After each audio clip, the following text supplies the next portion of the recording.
Listen to the sound of footsteps in the dark, to voices that may not be quite human, to the sound of screams in the night. The Haunted Cabaret, the home of all things horror, on Rhode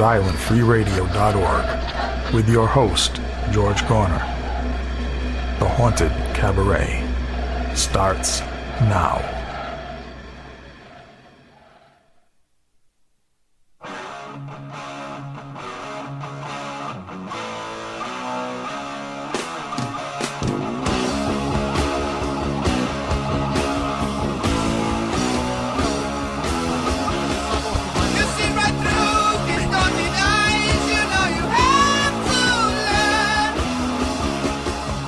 Execution of your mind, you really have to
That was Black Sabbath, Sabbath Bloody Sabbath, kicking off this 1 hour live edition of the Haunted Cabaret here on Rhode Island, freeradio.org.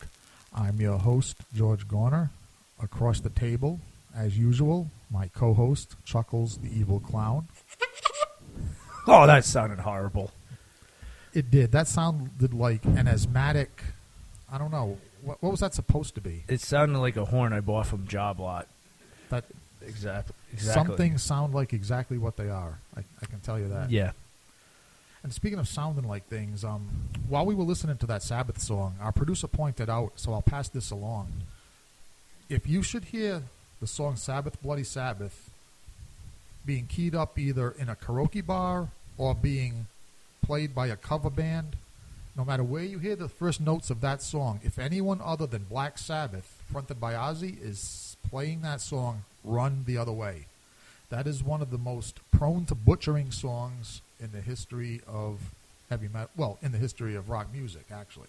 I would just enjoy to butcher anybody that's playing karaoke, first of all, because I hate that stuff. Okay, well, if you extend that to cover bands, then you'll have my vote. In other words, there are just some songs that should not be covered. I mean, that one comes to mind, like as Tony said. The other one that comes to mind, because I heard it mangled recently, was Judas Priest's Painkiller. Just, people, trust me on this. Don't play it. If you're holding a guitar right now in your hand, don't even do it, because you might be able to play the riffs, but your singer cannot sing it. Okay? Can't do it.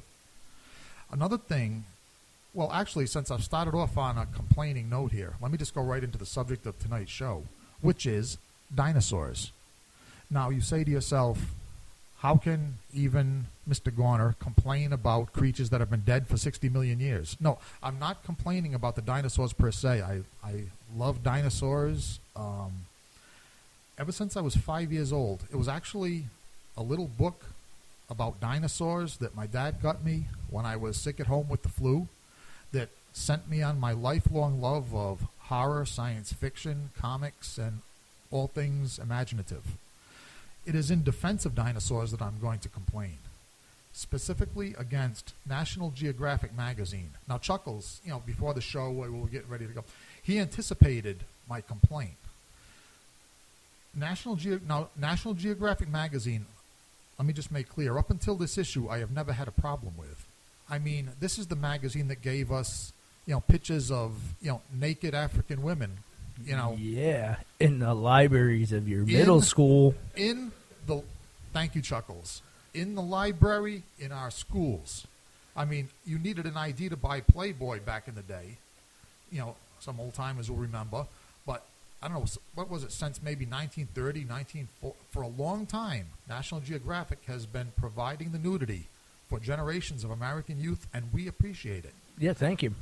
Yeah, thank you very much. What we don't appreciate is this hatchet job done to the world of dinosaurs called Move Over T-Rex. That's the name of this article in the October issue, I believe it is, of National Geographic. The point of this article, as if they haven't tried to assassinate Tyrannosaurus Rex in the scientific community already by, Chuckles, what would you say? They tried to put feathers on him like a big bird. Tried saying he was a scavenger over a predator. Yeah, they tried to say he was a scavenger. They've tried to put feathers on him. Now, the newest thing is apparently he's not the ultimate predator anymore because we have this thing called Spinosaurus. Now, I'll take it from the top. The Spinosaurus is a creature. It's 50 feet long from the end of its snout to the end of its tail, okay? Tyrannosaurus Rex is the largest skeleton they ever found was 41 feet from nose to tail. Because of a 9-foot difference, they're trying to take away the ultimate predator status from Tyrannosaurus Rex and give it to this Spinosaurus. Okay? The main problem I have with it is this.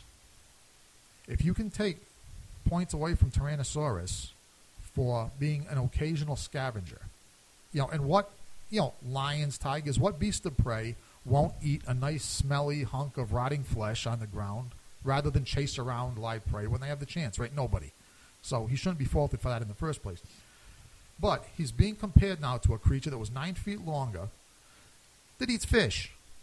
This National Geographic article goes on at loving length about the Spinosaurus friggin' thing. All it does, it swims in the rivers of the dinosaur Cretaceous period, all 50 feet of it, and eats fish.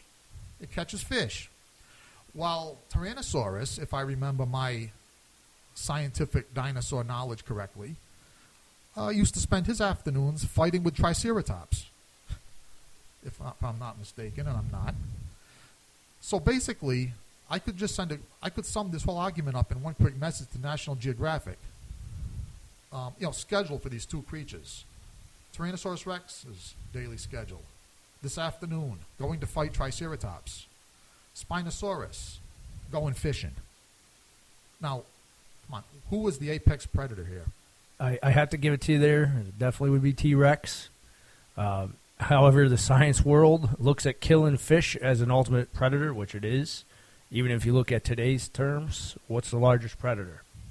The largest predator? It's a whale. That's true. It eats krill. Yeah. Which is a very microscopic little shrimp-like creature. The largest land predator being the polar bear.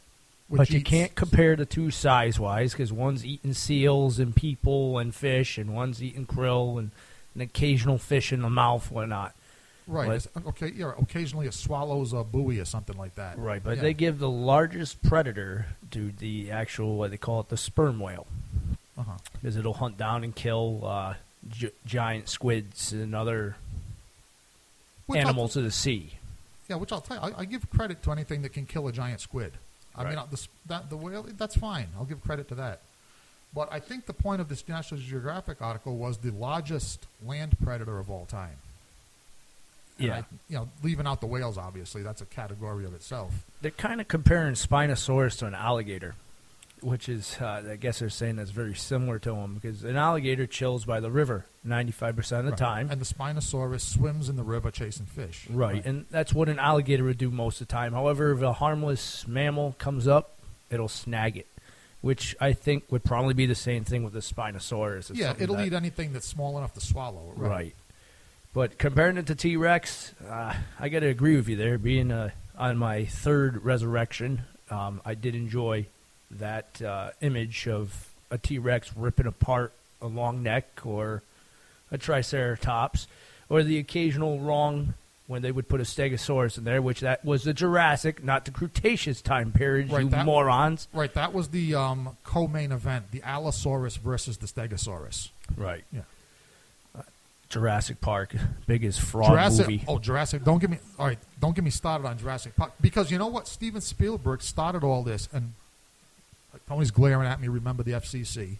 So okay, but Steven Spielberg, who has made more pieces of crap, big budget movies than almost anybody on the face of this earth, except the Emmerich brothers. He started all this Spinosaurus crap back in Jurassic Park 3, if I remember correctly. Now, I'm complaining about National Geographic. They're late to the party. Right. Now, that had to anger you as well as it did me when he snapped that T-Rex's neck in the battle there. I'm like, all right, I'm done. I'm shutting this off here. I mean, first of all, how many ways do I hate this? First of all, Spinosaurus, just because it's got a big sail thing on its back, doesn't make it more cool than a Tyrannosaurus Rex. Second of all, in that Jurassic Park 3 movie, and like you say, the reason, we either shut it off or threw things at the television